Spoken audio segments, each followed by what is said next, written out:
My name's Kevin Goodall. I set up a social enterprise just under a year ago called We. It's an alcohol-free social space.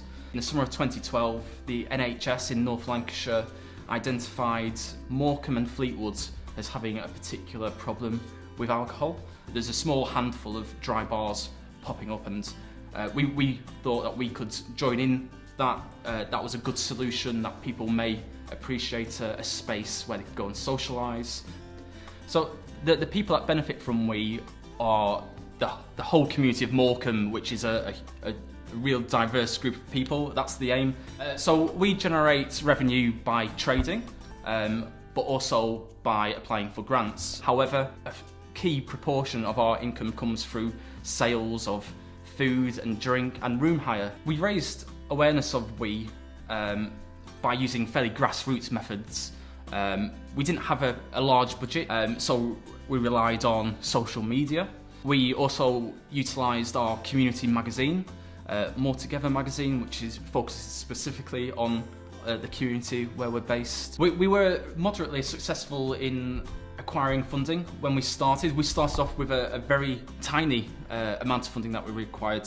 In year one altogether, we've probably fundraised around about £30,000. Might sound a lot, but when you're paying business rates, rent, it starts getting stretched.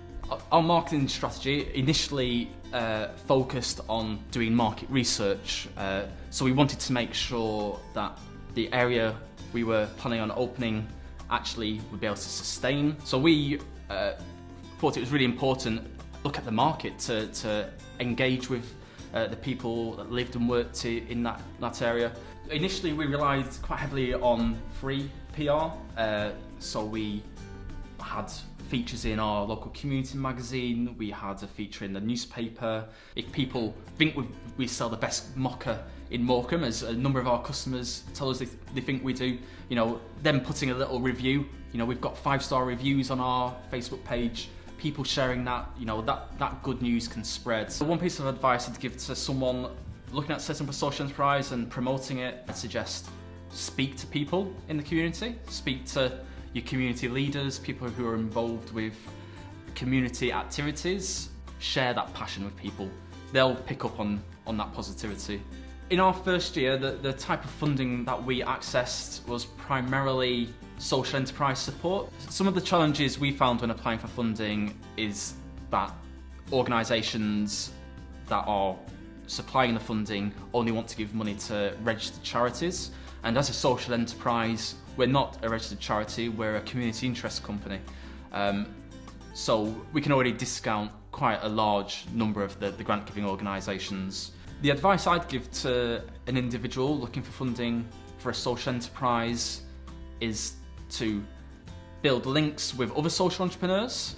So if you're fortunate enough to know a social entrepreneur, that's great.